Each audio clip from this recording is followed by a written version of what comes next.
দেখো আজকের কুমড়ো শাকের তরকারি হবে। কষাই বটিতে ধার দেওয়া হচ্ছে কষাই। দেখো কষাই পাতার কাজে তো লাভ বেশি, কিন্তু লাইনটা আমি পাইতাম। হ্যালো আমার প্রিয় পরিবার, তোমরা সবাই কেমন আছো? আশা করছি সবাই ভালো আছে। তো আমিও ভালো আছি। তো welcome my back to my channel Nupur lifestyle. তো দেখো কুমড়ো শাক আর আলু কাটা হচ্ছে।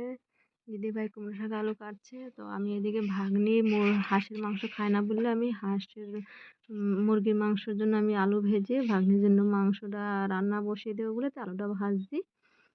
তা আলুটা ভাজা ভাজা প্রায় আমার কমপ্লিট হয়ে গেছে।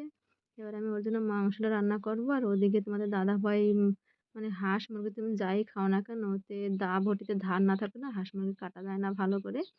তাই এটা দাওটায় বটিটা ধার দিচ্ছিলো। আর দেখো ফাইনালি দেখো ভাগ্নির জন্য মুরগির মাংস রান্না করা হয়ে গেছে। ও যেহেতু পোলট্রি খায় না, আর আমরা তো হাঁসের মাংস খাবো, তো ওর ওর জন্য শুধু মাছে হয় হয় না। তো যাই হোক, ওর জন্য রান্না কমপ্লিট হয়ে গেল। তো দেখো ফাইনালি কাটা কাটা মানে ছোলা ছোলা হয়ে গেছে। তো দেশি হাঁস মুরগি যাই খাও না কেন খোটা খাটা করতে প্রচুর প্রচুর ঝামেলা। তো খেতে দেশি হাঁস মুরগি খেতেই শুধু টেস্ট, কিন্তু যে কাটে কোটে তার প্রচুর কষ্ট পরিশ্রম হয়ে যায়। তো দেখো ফাইনালি এটা খোটা খাটা হয়ে গেছে, পরিষ্কার হয়ে গেছে।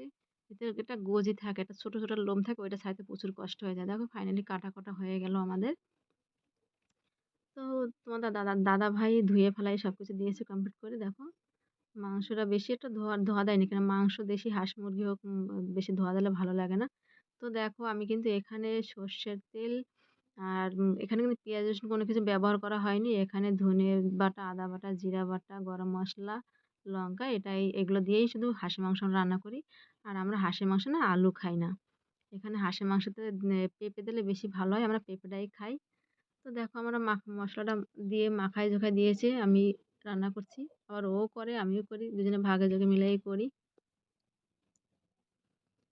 তো তোমাদের কেমন লাগে দেশি হাঁস? ফাইনালি আমাদের রান্না কমপ্লিট হয়ে গেল। এখন সবাই মিলে খেতে বসবো।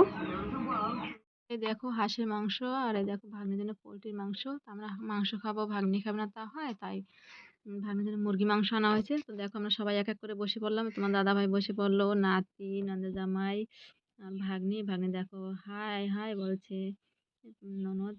তো সবাই আমরা এক এক করে খেতে বসে বললাম। তোমরা কে কীভাবে খাও দেশি হাঁস মুরগি? অবশ্যই মুরগিতে অবশ্য হয়তো মাংস পেঁয়াজ রসুন দেওয়া হয়, আমরা হাঁসের মাংস পেঁয়াজ রসুন দিই না, আর আমরা এইভাবেই খাই।